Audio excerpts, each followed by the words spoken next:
Bienvenidos una vez más a su programa, Hablemos de Real Estate con Carlos Amaya, donde vamos a relacionar con real estate, familia y finanzas en los Estados Unidos.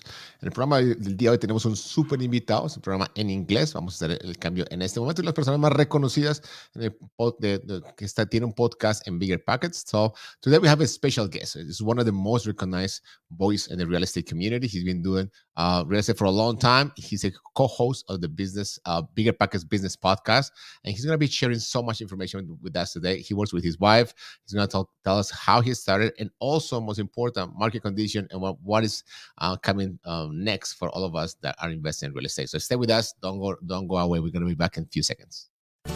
En Hablemos de Real Estate con Carlos Amaya, creemos que la familia es la base de la sociedad. Por eso, nuestra misión es proveer información y herramientas a la comunidad latina de cómo lograr la libertad financiera a través de bienes raíces.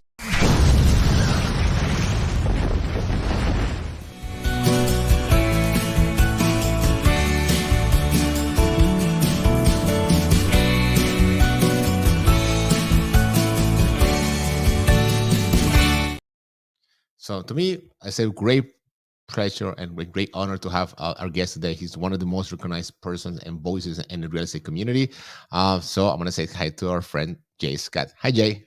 Hey, Carlos. Thank you so much for having me. I'm so looking forward to this. I'm still looking forward as well. So for the 1% of people that have no idea who you are, can you tell a little bit who you are? And then we're going to, like I told you before, I want to know a little more about your story, how you started, your wife, and everything else, but just a little bit in terms of who you are. Yeah, so I am a real estate investor since 2008. Before then, I was a tech guy.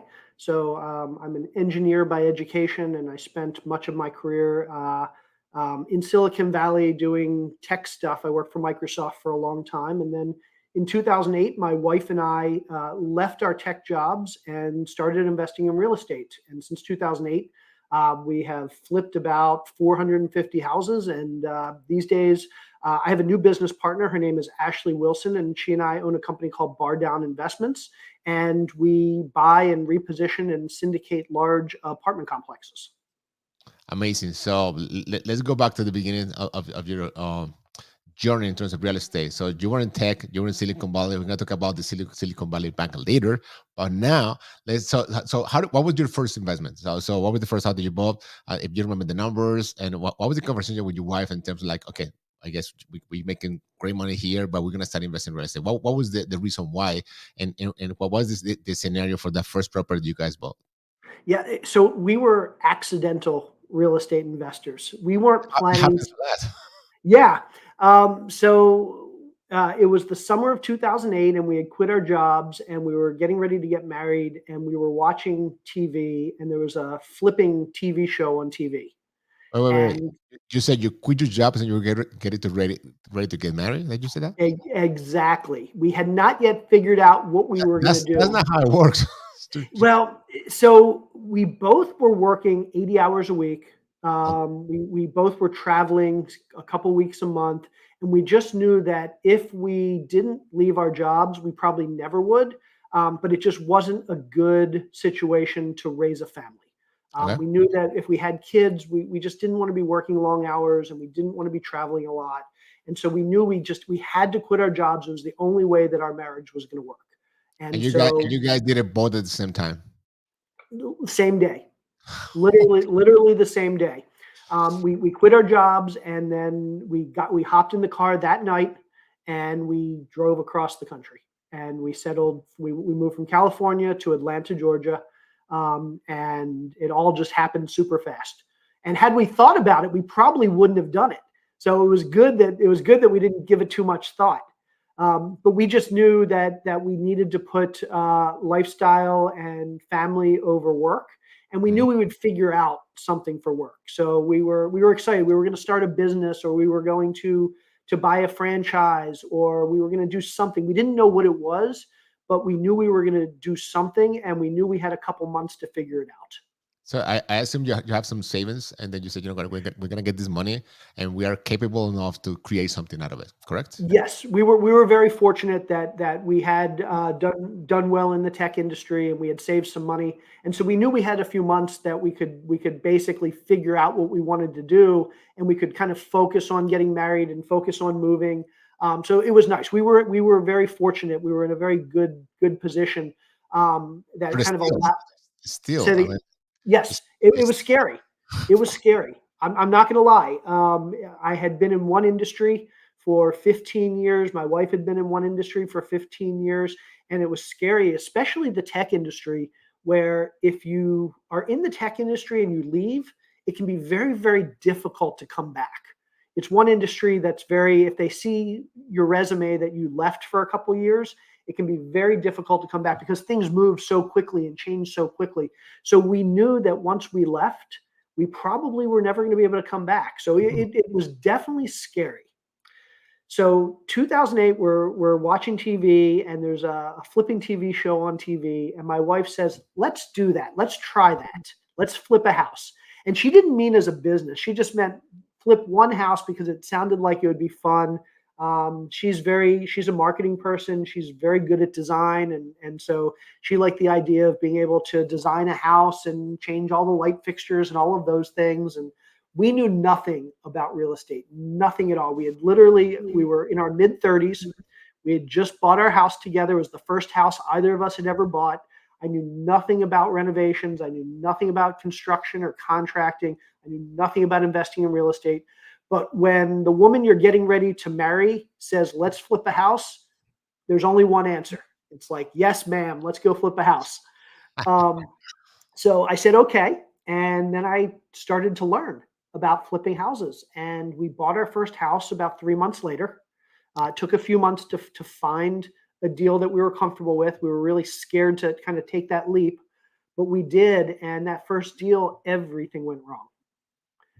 This was the middle of 2008. So which is not surprising because it was your first deal. You have no idea what you were doing. So, and how did you find how much you pay for it? Yeah. So there was a wholesaler that worked in our area, and he had showed us about 100 houses.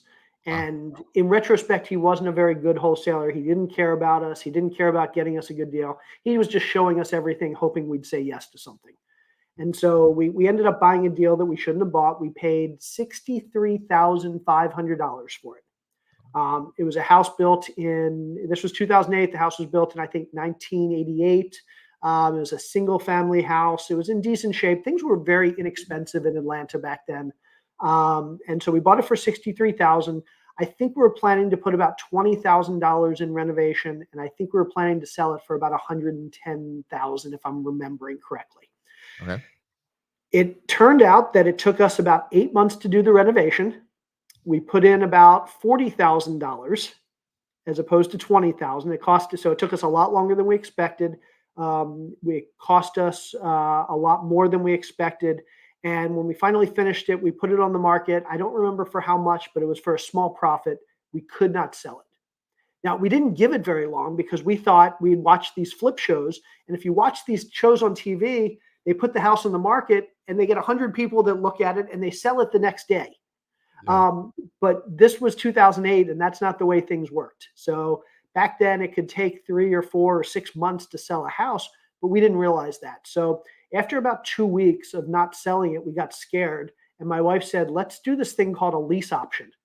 So let's find a tenant, find somebody that can come in and pay us rent, and they can buy it over time. They can buy it over 10 or 15 years." And I was like, okay, as long as it's getting us some rent, we can buy it, or we can do that so that at least we're making some money. So we found a really nice family that came in, they moved in, they're paying us rent. They paid us rent for about 2 years. And then one day we just didn't receive the rent. And I tried calling them. Their phone went right to voicemail or didn't pick up. And I drove over to the house, and the house was just empty. Wow. They just picked up in the middle of the night and they moved. And so at that point, we had flipped a lot of houses.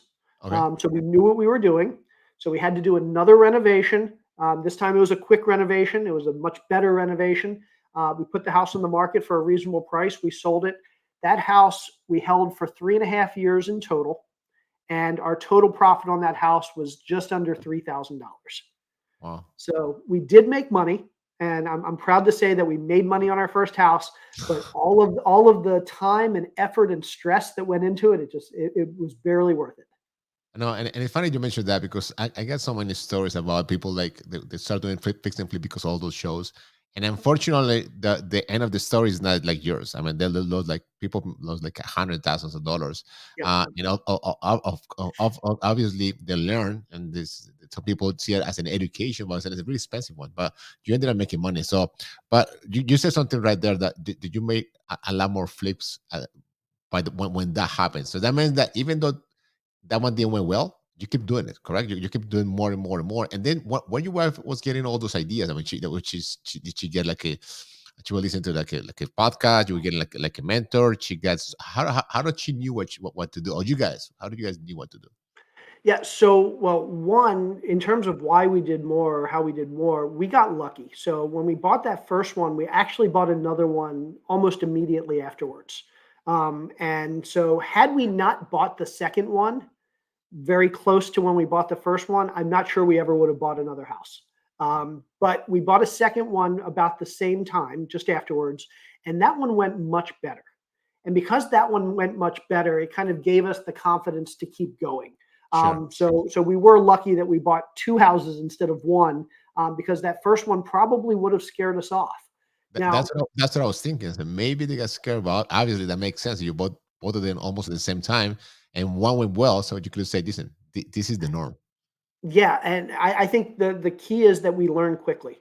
We make a lot of mistakes. I mean, I'm the first to admit we make lots and lots of mistakes, but we never make the same mistake twice. And so the mistakes we learned from the first one, we applied to the second one, and the second one went much better. And then the third one went much better, and the fourth one, everyone just got better and better because we kept making mistakes, but we were making different mistakes, and we never made the same mistakes. And so we just refined the process over time. And it's the same answer with how my wife was able to do the renovations and pick out the materials.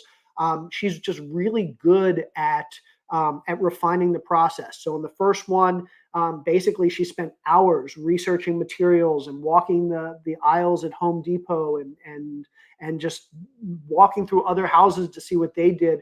And then the second one, she used all the lessons from the first one to be a lot better at it, to be able to focus and really start creating systems and processes. So by the time we were doing our third and fourth and fifth houses, we were buying all the same flooring and all the same cabinets and all the same light fixtures, and everything was exactly the same because we knew that the colors worked together and we knew that the prices were good. And so instead of trying to make every house unique, we just created systems and processes that would allow us to get things done quickly and efficiently and at a high level of quality. After how many houses did you guys flip? You realize, okay, this is it. We're gonna stick with this, and this is the path that's gonna get us to the next level. I get asked that question a lot, and I don't know the answer. I thought it was a unique question. Come on. Well, it's one of those questions that that there should be an obvious answer. Like at some point we said, okay, let's start flipping houses, but we never really did that. We just kind of kept going, and I think it was a couple years later that we looked back and we said, I guess this is what we do now. And I don't think it was something that we planned. It sort of happened. And I think we always thought, or not always, but for the first couple of years, I think we assumed we'll do this for a while and then we'll figure something else out. But then we realized we're actually pretty good at it and we enjoyed it. And so I think it just ended up being the thing that we ended up doing. But there was no time that we actually sat down and kind of made that decision. So that was the 2008. Yes. Um, how do so for how many years did you ended up just fix and flip with that consistency? And then how did you ended up going to bigger pockets? Because I saw a post that you did in Facebook out of a show that you did like 10 years ago, more than 10 years Yep. ago. So for how many years did you have that consistency, and how and when did you get to bigger pockets? I'm going to answer the second question first. We actually, I found Bigger Pockets the day that my wife said, let's flip a house. The first thing I did was I jumped on the internet and I did a search for how to flip a house. And I found Bigger Pockets that day. And I almost remember it was like May something, May 20 something, 2008. I almost remember the day. And I found Bigger Pockets and I signed up and I started asking questions because I had no idea what I was doing. And so back then, BiggerPockets there were a few thousand people. There wasn't a lot of discussion, especially back in 2008, because everybody had stopped investing in real estate because of the recession. And so there were only like a few of us that were having discussions, but there were a couple people at BiggerPockets that seemed to know how to flip houses. And so I was asking them questions and I was learning from them. And I just kind of kept going back to the site, because every time I had a question, I knew I could go there and get it answered. And so I was part of BiggerPockets before we ever bought our first house. Wow. And so a year or two later, after we had flipped 5 or 10 or 15 houses, I realized now I guess I can start contributing. I can actually help other people. And so I started spending more time at BiggerPockets. I started writing articles. I started working on a book in 2011 that came out in 2013. And I also became friends with the founder of BiggerPockets, Josh Dorkin, back around 2009 or 2010. And so that's when I really became more involved in the site, when he and I became friends. He was a one-man show at that point. It was just him. He was working. He started the site in 2003 and didn't take a day off for 10 years. And so basically, he and I, once or twice a week, we would hop on a phone call and just talk through the issues he was having. And so I was spending a lot of time helping him and being involved in the site from behind the scenes. And so it was pretty natural for me to like just become part of that BiggerPockets world. And then, yes, 2013, Josh hired Brandon Turner, who I know you've had on your show. Yes. Brandon was Josh's first employee, and they started the BiggerPockets podcast, which has become one of the biggest real estate investing podcasts on the planet. And I was fortunate enough to be guest number 10 on that podcast. Amazing. That's an amazing story. I also had it in our podcast of Matt Faircloth, who you know really well, and he told me a similar story. I says I was a contributor for a long time, and then I was like in the ecosystem, and eventually the opportunity came. And that's great that you mentioned it like that, because a lot of people want to just to get into like an organization right away. But you guys create a lot of value, and then that was like an organic thing that happened, and it seems that it was your way as well. Absolutely. And what we found is that there's so many things that have happened with us and in this industry that have just come about because of relationships and networking and meeting people like people at BiggerPockets and other people. Matt Faircloth is a perfect example. So Matt actually gets credit. He and I have been friends for a long time. He gets credit for introducing me to my current business partner, Ashley Wilson. They were friends, and Matt and I were friends. And Matt invited the two of us on a property tour that he did a couple of years ago.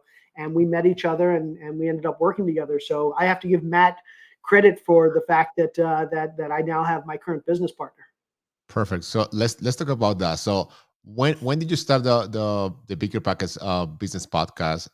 And I guess, well, you still working with your wife doing the fix and flip, or she was doing something else, and then you ended up just getting more involved into the podcast, and then you brought it in.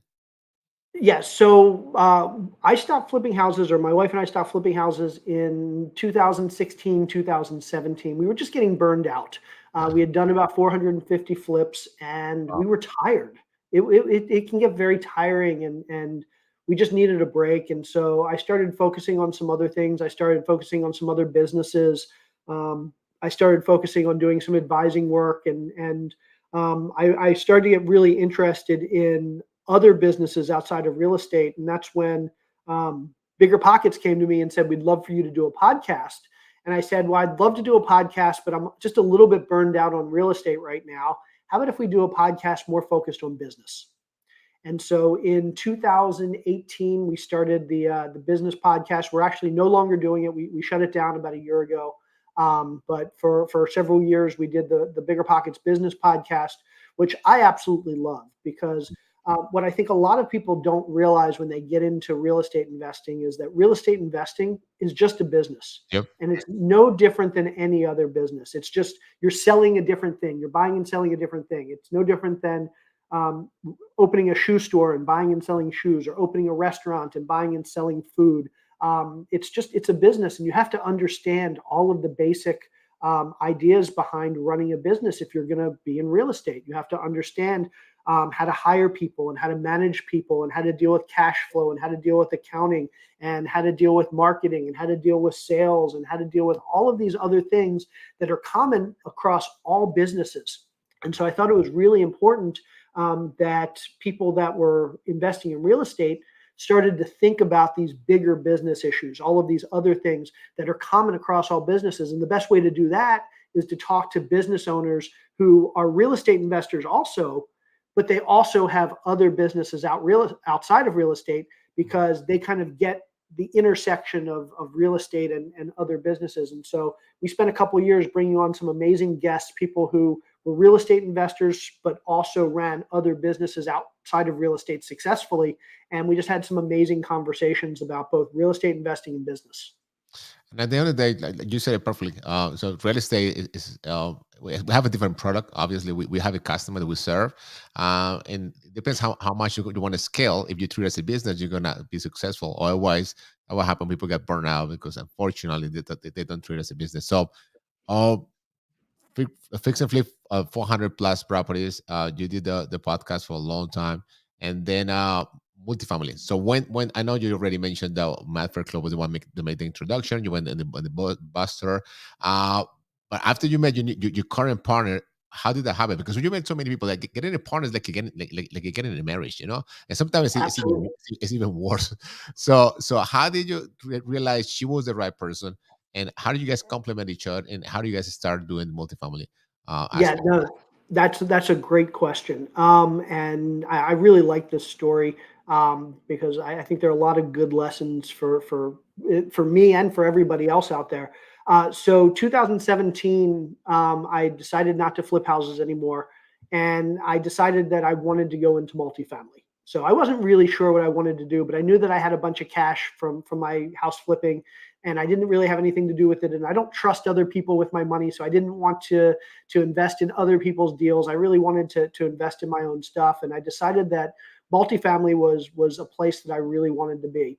And so Matt had introduced me to Ashley, and we had kind of become friends. We weren't working together at this point, but when I decided to go into multifamily, I reached out to Ashley, and she had already been in multifamily. She had already started investing in multifamily, and I reached out to her, and I basically offered her a deal. I said, "Look, I will come work for you for a year. You'll have access to me, my time, my energy, my knowledge, my money, my contacts, my network, anything you want for a year. And all I ask in return is that you teach me the business."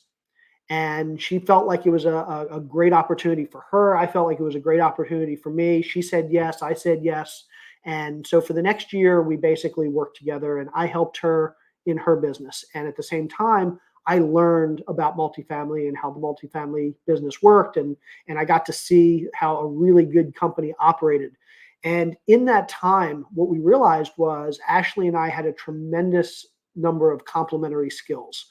There was stuff that I was really, really good at that she just hated doing. There was stuff that she was really good at that I just wasn't good at doing. But between us, we kind of had all of the skills of like a super investor. Like we had all the perfect set of skills to complement one another.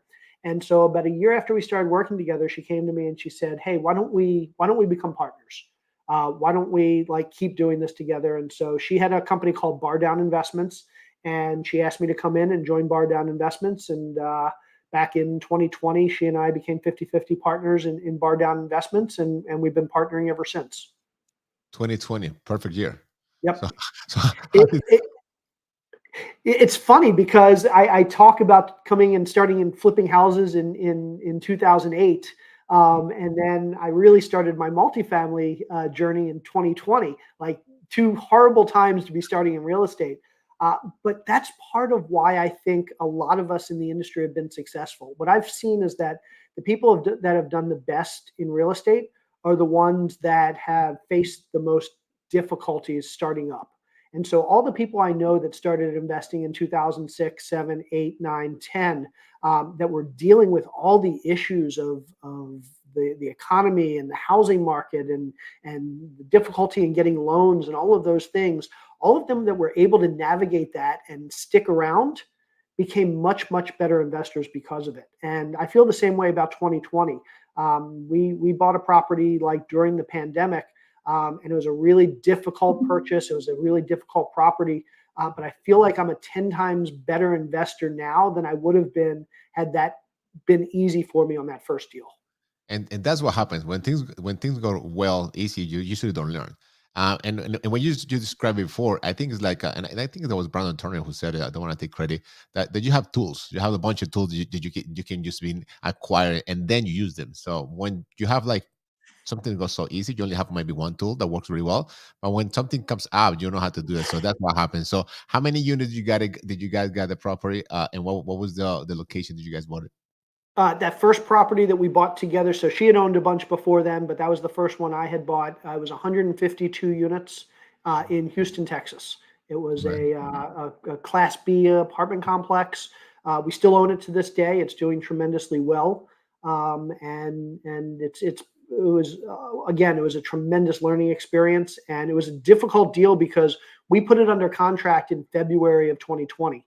Wow. And literally, we had to cancel our due diligence trip to Houston because COVID came at the beginning of March, and we had to push off buying the deal for a couple months. And there was a lot of negotiations, and it was difficult to get people to the property because of just travel restrictions and whole bunch of difficulties.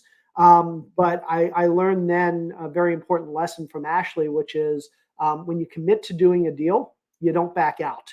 And so I think most people would have looked at this deal and said, nope, COVID came along, we shouldn't be doing it. But we said, let's figure out how we can do this, how we can move forward, because we never, ever want to back out of a deal. And so we figured out a way to do it, and it's ended up being one of our best projects. And she sounds like my wife. Sometimes I like, oh, it doesn't really make sense. She said, we could continue doing it. And then at Yep. the end of the day, you find a way. What kind of investor are you? Are you like an aggressive investor, conservative investor? I am tremendously conservative. So Okay. I've done probably 1,000 deals over my career. I've lost money on only one deal. Okay. And people think when I say that, people think I'm bragging, but I'm not bragging when I say that. That's actually a bad thing. If you've only lost money on one deal out of hundreds or 1,000 deals, basically it means you're probably too conservative. There were probably a whole lot of deals that I could have done and should have done that I didn't do because I was too scared or I was too conservative. And so it's good when I have investors. When I have other investors, other people putting money in, being conservative is a good thing. But a lot of those deals, it was my own money, and I think I was way too conservative. And if I would have listened to my wife a lot more, I would have done a whole lot more deals because she's a lot less conservative than I am. And there are a whole lot of deals that I look back on that I think she said we should have done it, and I didn't listen to her, and I wish I would have. Yeah, that happens. That happens to me as well. My wife is was too much, a little more aggressive. And in terms of like the complement skill, that's what I was talking with your partner. When like sometimes like you want to partner with someone that's exactly like you. It's like I love always to mention the Rocket Fuel book, the visionary and Yep. the integrator. And when you have the two visionaries that they keep dreaming and nothing happen, two integrators they will never start business. So Yep. you need that complement. So the first deal right at the beginning, right when before the pandemic starts, and it was hard deal to get through. How about what come after? How many more deals did you guys did? You guys stay in Houston? Still B class property? What was what was the future at that time for you Yep. guys? So that was 2020. We are again pretty conservative, especially because we're investing with other people's money and our own. And so 2021, we didn't do any deals. We basically we didn't find anything that we really liked. We were concerned that the market was starting to peak.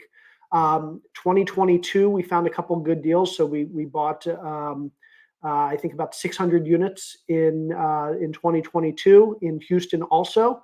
And then earlier this year, we bought 180 units in St. Louis, Missouri. And so we're up to about 900 and some units, and mostly in Houston, also St. Louis. And things have gone tremendously well. I mean, like you said, complementary skills are so important. And the fact that Ashley and I are so different in our skill set, we rarely ever argue because she's really, really good at the stuff she's good at. And when she says something, I know I can trust her. And likewise, I think I'm pretty good at the stuff that I'm good at. And she knows when I do stuff or say stuff that she can trust me. And I think that's so important with partners. And I see exactly what you said. Too many people that they'll go to a real estate meetup and they'll meet somebody exactly like them. They'll meet somebody who's just starting in real estate, who wants to flip houses, doesn't have any money, doesn't have any knowledge, but maybe they've painted houses before, and they're like, "Oh, you're just like me. We were the same person. We should partner up." And that's the exact wrong person to partner up with.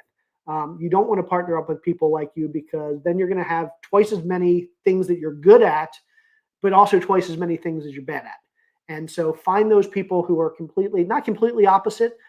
Find the people that have the same values as you do, that have the same outlook on life, the same outlook on business, but from a skill set, find the people that have the opposite set of skills that you do, so that you can make a complete package. In terms of roles, how did you guys divide the roles? Usually, when you have the large multifamily, you have the deal finder, you have the asset management, and the Yep. capital raiser. Yep. So how do you guys divide the roles? Yep. So for us, it's very much she is responsible for everything acquisition and asset management, Okay. basically everything on the ground.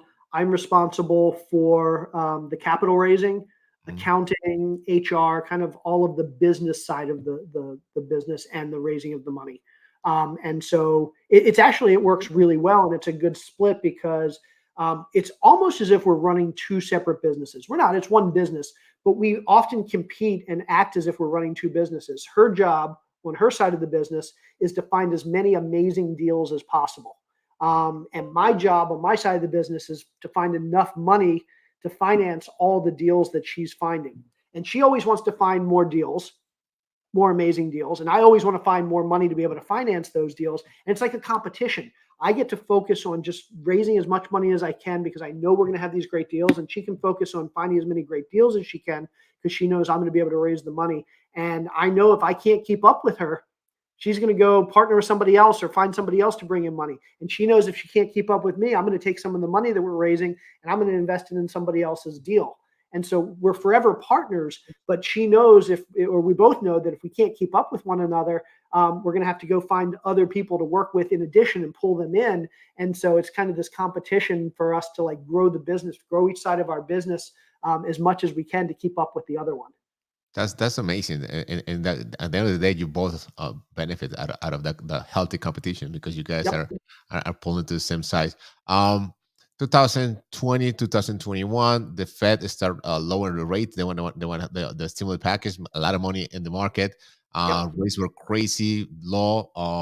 Now things are different. The Yep. rates are going high.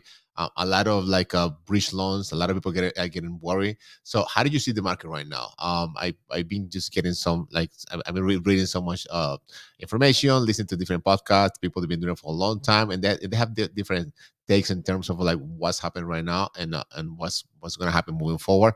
What are your intake on what we are right now, and what do you think is going to happen moving forward in terms of the large multifamily Yeah. market?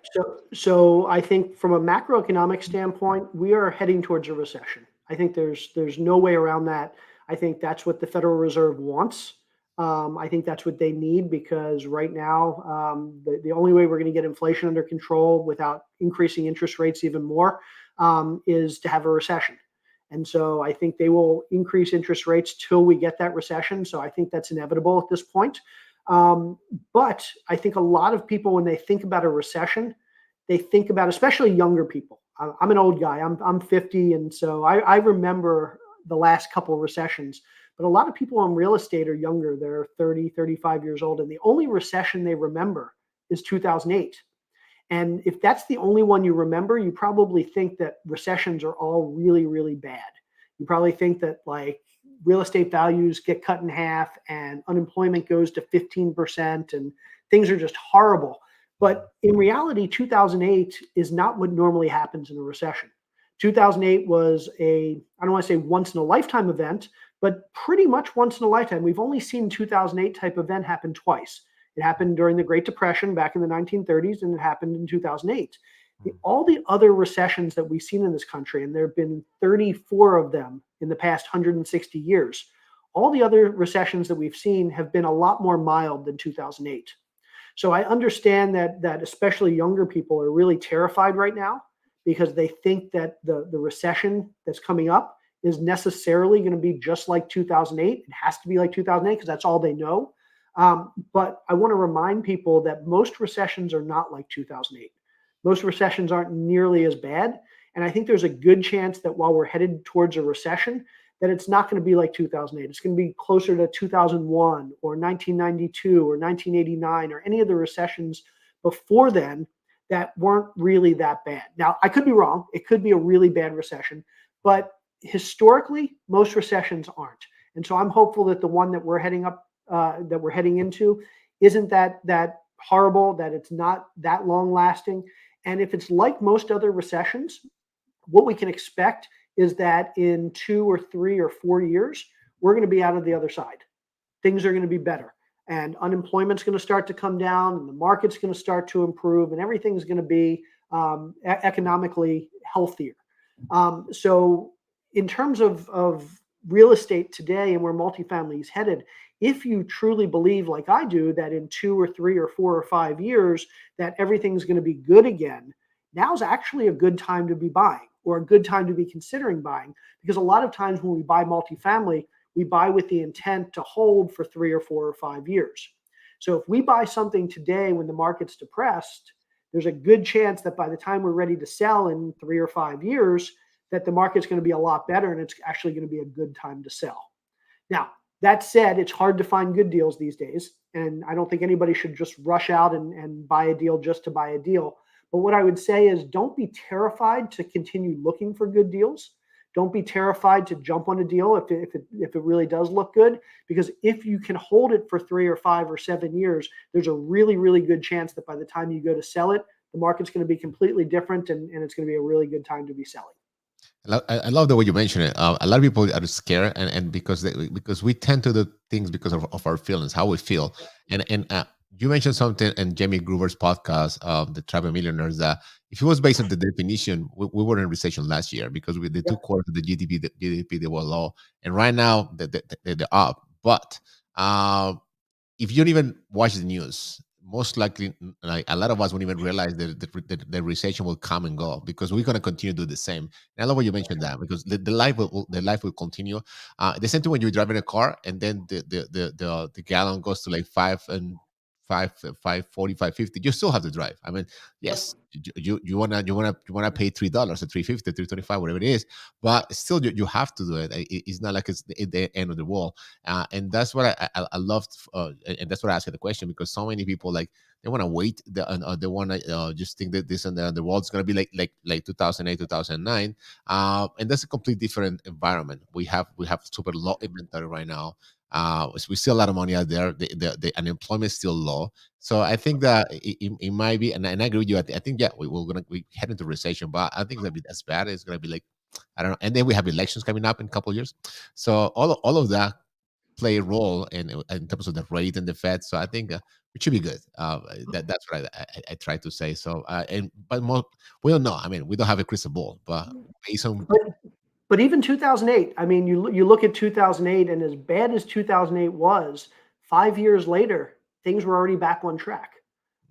So even if we have a bad recession, there's a good chance that 5 years from now, things could be back on track.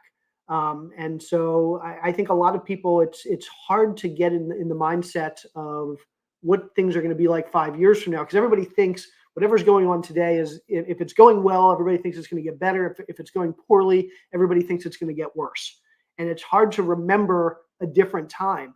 But I like to think back to 2021, and I mentioned we bought no properties in 2021. 2021, as far as a lot of people were concerned back then, was the best time in the world to be buying. Everybody was buying. Everybody was excited. And nobody was thinking that by the time you go to sell those properties in 2, 3, 4, 5 years, things are going to be a lot different. And so back then, when everybody was happy and excited, we were sitting here thinking, I'm not sure, because in a couple of years, things may not be that good. But now when things are bad, I'm just the opposite. I'm like, I'm excited now because I know that in a few years, things are going to be good again. Yeah, Tom Hanks, the actor, he has a video that keeps saying exactly what you said. Nothing lasts forever. When you have great things, they won't last forever. When something goes bad and you're going through trouble, it won't last forever as well. So you have to prepare yourself, and obviously, like something that kind of like surprised me. Like you hear so many people for a long time, I'm gonna wait until the market crash and the market goes down to buy. And right now the market is not crashing, but we head into a place that we should be buying. But a lot of people are like, okay, I'm gonna wait until it gets better again. So I get they want to wait for the perfect moment, and I guess that perfect moment will never come for some people because they will never get into the business. And some of us we ended up buying without knowing what we're doing it, and at the long run, we ended up learning how to do it the right way. So that's what I love when you mention it that way. Yeah, 100%. I mean, you can't try and time the market. Nobody is smart enough to figure out when we've hit the bottom. The key is that you want to buy at prices that are lower than they're going to be when you sell. And I think a lot of people believe, and I believe that in 5 years prices are going to be higher. Mm. And so even if right now is not the bottom, even if things get worse, I still think it's a good time to buy because this is definitely not the top. and And and also in terms of data, sometimes by the time we know we get the numbers, it already went up. I mean, people are waiting to go down, but by the time we got the reports and everything, it happens a couple of months ago. Um, let's talk about the Silicon Valley Bank. Right now, so many people, the news and everything, they're saying, this is uh, this is the end of the world in terms of the banking system. Start thinking about like 1998. That's what happened with the banks and everything. Although this is a completely different scenario. So, what do you think is gonna how the situation is gonna be affecting the real estate industry? What's happened with the Silicon Valley Bank and other banks that might go through the same route?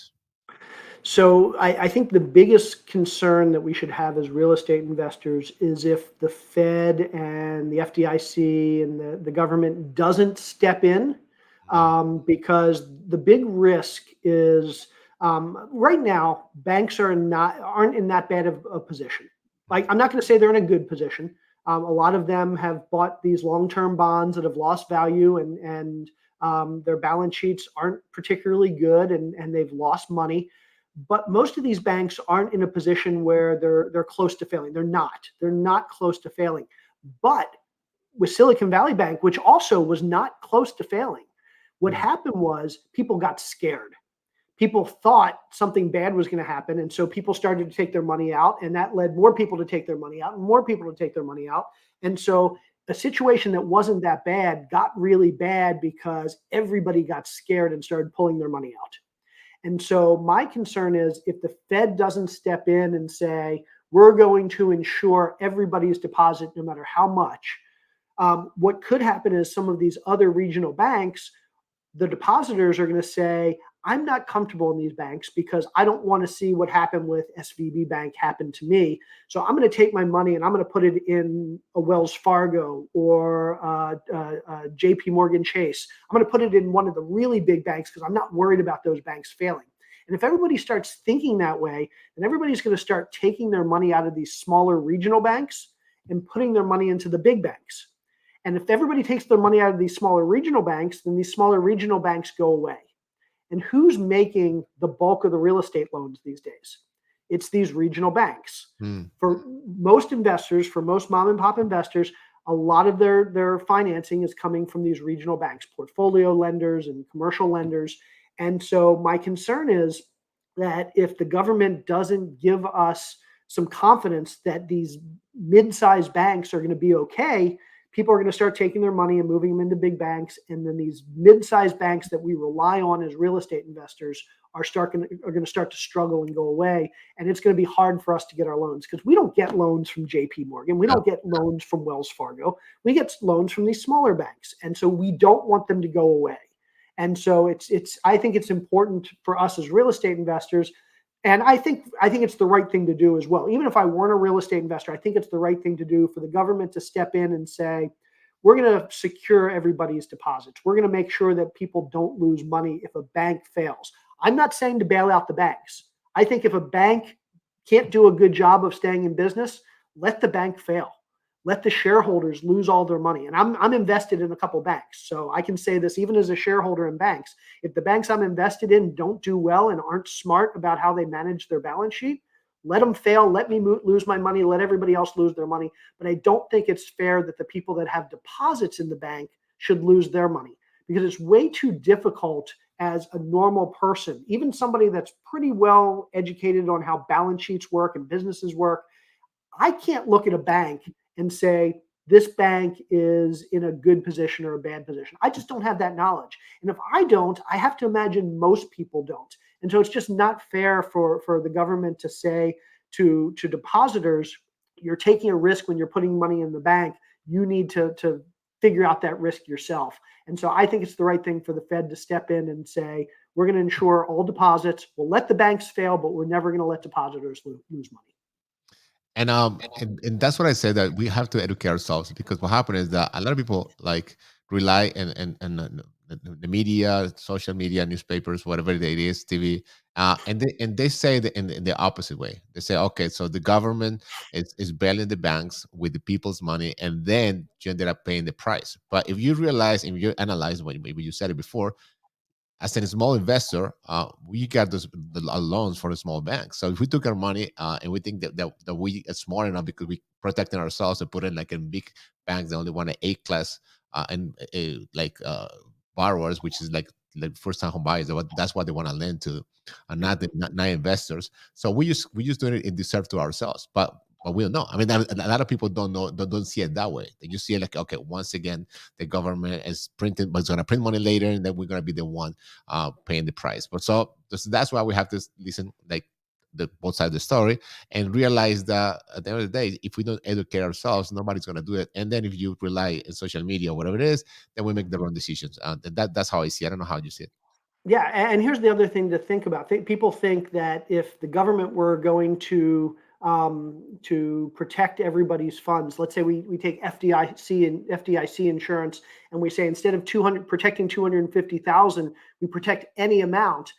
People say that's going to become really expensive because now the government has to insure all that money. But here's the thing: if the government says that, there's going to be a lot less chance that people start taking their money out of these small banks. There's going to be a lot less chance that we see a run on banks. There's going to be a lot less chance that these banks fail. And so, yeah, it would be more expensive if the banks failed, but I think there's going to be a lot less chance of banks failing, and ultimately it's not going to be more expensive. Yeah, because that you said really well. That's what happened with the Silicon Valley Bank. They got scared, and because they thought the money was in risk, and and if you realize that that's part of the business. I mean, if who knows how many banks are going through the same situation over and over, but you don't realize. So you leave your money there, and they go to the business cycle, and then they sell things, and they liquidate themselves again. They capitalize themselves again, and they just keep moving forward. So here's the crazy thing with Silicon Valley Bank. It appears that they will have, when they sell everything off, they sold to First Citizens Bank all of their assets, and well, some to the government, some to the bank. But it looked like when they failed, they probably had enough assets left to pay all of their depositors. So even with Silicon Valley Bank, that everybody said was in such a bad position and it failed, even then, it looks like the FDIC isn't going to have to put any money into Silicon Valley Bank. Even though they had this problem with bonds, they were underwater on a lot of their bonds. It looks like they still had enough of a cushion that they had enough money to pay all of their depositors. So even Silicon Valley Bank didn't really lose money. I'm not saying they were smart about what they did, and I'm not saying they didn't make a lot of mistakes. But at the end of the day, they didn't lose money, and the issue wasn't that the bank was insolvent. The issue was that everybody got scared and started pulling their money out. amazing. Thanks for the explanation. So, what kind of advice would you give to someone that is listening to us, or either live or in the podcast later through the YouTube channel, and they say, you know what?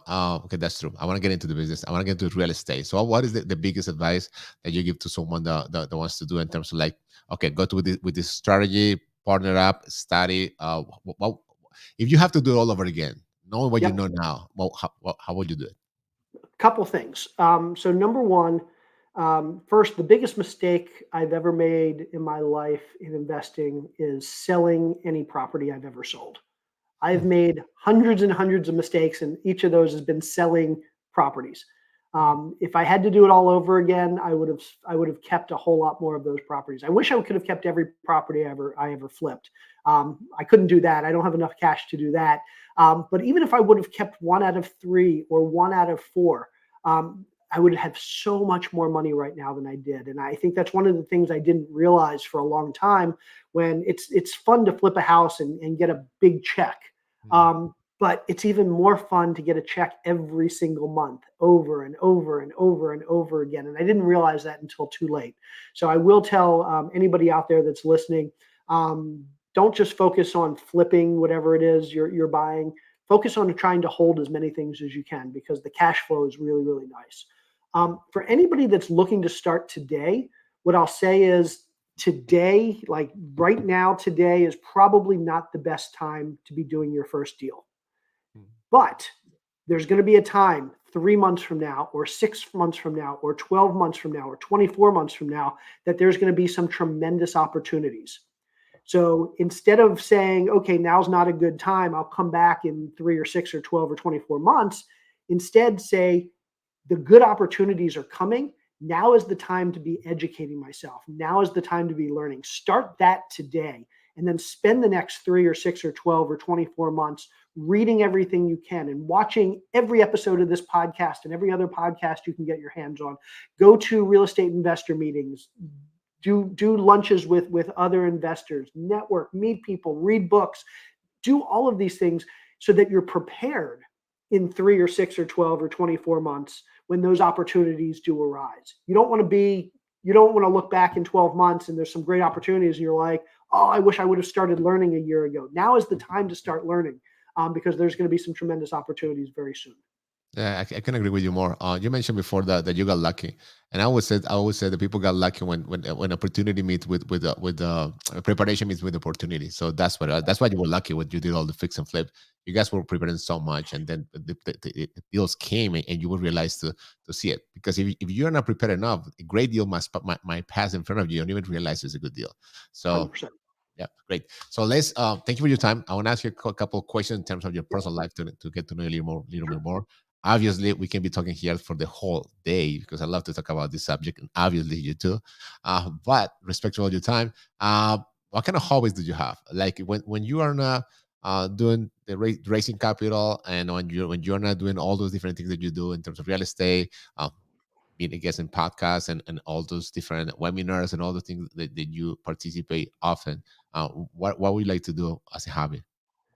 So I try and spend as much time with my family as I can. So the reason that, and I have to remind myself of this because it's hard. I think for a lot of people who are in this business or own their own business, it's real easy to be working all the time. And I'd like to try and remind myself that the reason I got into real estate, the reason that I left my career, and the reason my wife left her career, was because we wanted to be in an environment where we could raise our kids and we could go to our kids' piano recitals and soccer games and all of those things. And so I do my best to really try and be there with the family and do family things as much as I can. And I probably don't do as good a job as that as I could, but I am proud to say that I've never missed one of my kids' soccer games or piano recital, or my son's into cross country running, and so like tomorrow we're getting up at 6 a.m. on Saturday to go run a race that he wants to run, and so really, I mean, my kids are 12 and 13, and it's starting to hit me that I only have a couple more years before they're gone and out of the house, and so these days I try and spend as much time focusing on what their hobbies are and what they're doing, so I can get as much time with them now as I can until they're sick of being with me. Yeah. So and that's hard because you like a recession. You don't realize when that happens. When I don't know where the love to stay with spend time with you, and then you might not be as fun as you were a couple of months ago. 100%. Can you recommend us a book and a series or a movie? Yeah. So one of my favorite books that I'm rereading now is called Thinking Fast and Slow Hmm. by Daniel Kahneman, and it's basically a book all about. He's a psychologist, an experimental psychologist. But the book is all about how the brain works and how we think and how we make decisions. And it just gives really good insight to how people think and feel and react and act. And I'm a big believer that the best business people are the people that have the most empathy. And so if you can really understand how other people think and why they act the way they do, you're going to be better at business and everything else you do. And so it's a tremendous book. And again, Thinking Fast and Slow by Daniel Kahneman. Okay, I have to read it because I never heard of it, and I love to read books. I have to It's try that one. amazing. It's amazing. And how about a series or a movie? I don't know if you watch any TV at all. So I do. So that's kind of my way to unwind. My wife and I will watch an episode of something when the kids go to sleep. I'm going to say the thing that we just happen to be watching now, Stranger Things.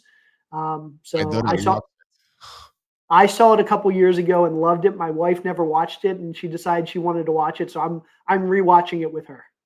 super nice. Yeah, but my daughter loves that too. So great. So what would you say that it is your differentiator? How come you be able to do all those things, 400 flips, fix and flip, working with your wife, still married, happily, and then you're doing multifamily. You did a podcast for a long time. You are one of the most well-known person in the industry, and it has more knowledge about it. I mean, it's easy to be well-known, but when you listen to you, and now to be able to thank you, obviously, opportunity to talk. I mean, so much knowledge. I mean, you don't say things because you think that's what they are. I mean, you base it on facts.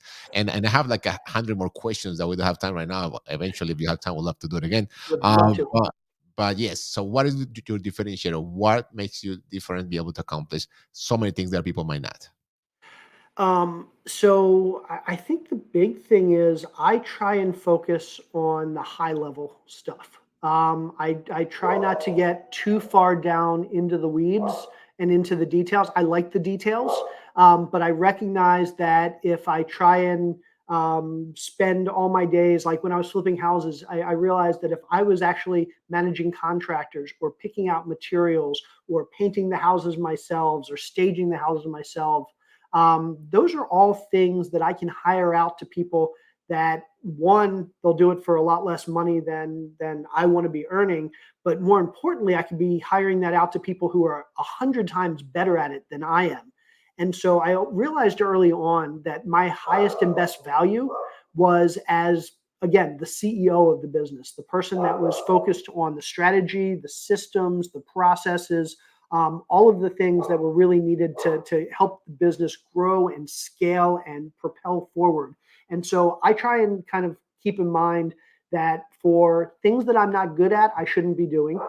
And for things that I can hire out easily, I should be hiring out. And I should be focusing on the big important stuff. And the big important stuff for me is things like understanding the economy and how it impacts businesses and investors. Because I think a lot of us don't think about this. We might read articles here and there and we pay attention to the economy, but they don't think of it as something that impacts their business. It's just something that's going on around them. Whereas I think about things like the economy and finance and like the stuff going on with the banks. These are things that have impact on our businesses day to day and are ultimately going to determine what strategies we should be following, where we should be leading our businesses, what types of properties we should be buying, when we should be buying them. And so instead of like spending all my time in my business and then reading some articles about Silicon Valley Bank and the economy and all that, I'm just the opposite. I consider it my job to understand the economy and to understand all of these external forces on the business. And then I let other people focus on I want to say the easy stuff of actually running the business day to day. And so I guess the long story short there is I set my priorities different than other people. And I focus on those things that I feel are important to the business, but not in the business, if that makes sense. Yeah, it makes a lot of sense. Like when you give the answer, talking about books, and I know Jamie reference to that book when he presented you the Who Know How, and I read it a couple of times, and I'm not applying as much as I should the way you're doing it, but that's exactly what it is. You know, who know, to just don't Absolutely. learn, don't learn the how, get the who, and In terms of like what you just said, it makes a lot of sense why you're successful raising capital. Because me as an investor, as an LP, I want to give my money to someone that has obviously that I trust. First of all, but that has the knowledge and the ability to understand what was going on. And if you do all of that, obviously you do it because the way you talk. I mean, it's not like it came from an article. You give that trust to people, and I know that you said before you're really conservative, and that I guess that projects itself as well when you're raising capital, and that's why people decided to go with you instead of maybe with somebody else. I think a big part of it is consistency. Yeah. And I think a lot of people, I've seen a lot of people, especially in the multifamily space over the last couple years, they jump in and they start buying thousands of units. I mean, I know people that have gone from 0 to 5,000 units in 2 years, and we don't know how well they're doing. We don't know if they're being smart in the properties they're buying or if they're managing the properties well. And I think a lot of people, like, they hear he just bought 5,000 units, he must be a great investor. It doesn't take a great investor to buy 5,000 units. It takes a great investor to buy, reposition, and sell for a profit 5,000 units. But for a lot of these people, we don't know if they can do the full life cycle, if they're actually going to make a profit at the end. And so we don't get that consistency and that long term. And I think the thing that I've kind of focused on in my career is I don't need to buy 5,000 units over the next 2 years. If I'm going to do what I do well. If I find a good deal, I'm going to find it. And over time, everything else will take care of itself. And I think people see the fact that I've been around for 15 years and I've been consistent in what I've purchased. I've been consistent in my success. I've been consistent in my views. I've been consistent in the advice I give. And so I think people feel like with me, they know what they're going to get. They know that whatever I buy today, I'm going to manage for the next 5 years exactly the same way I've managed properties for the last 15 years. And so I think there's something to be said for consistency. And that's a great point, because usually when, let's say, using your numbers 5,000, that's not the end of the movie. That's just the beginning. That's when Yep. everything starts. You buy the property, and then you have to just acquire it, and then you have to deal with Yep. with the management company if you don't have your own management company, and all the business plan that you decided to present, and that's where everything starts. So that's why it's like in terms of our community, like a soccer game or like a football game. It's just the beginning, and then you realize how good of a player you are. Yep. And if you can just bring it to the other side and you score a goal, a touchdown, whatever you want to do. Jay, it's a great talking with you. Obviously, again, I have like another 50 more questions, but Let's do this again. we'll do it again. Not, I mean, you just said it. I hold you to it. Where can we find you? If we want to get more information about you, we're gonna follow you on social media. I know you're really active. You have like a social media presence, YouTube channel. Where can we find more about you? Yeah. So if you go to www.connectwithjscott.com, and that will link you out to my social media, my email, and my website, and everything you need to know. So www.connectwithjscott.com. Wonderful. Jay, it was a pleasure. Don't go away. I want to say bye to you, but I need to close here before. So I'm going to you out here. So, and for all of you, thank you one more time for being with us. We're going to have more guests next week. We're going to do a couple bilingual show. We're going to have a couple in Spanish. We have a couple with my daughters and my wife. And then we're going to continue having guests on different parts of the industry. And remember that the family is the base of the society. And our goal here is to provide tools and information for families to become financially free investing in real estate. God bless you all. See you next week and have an amazing weekend.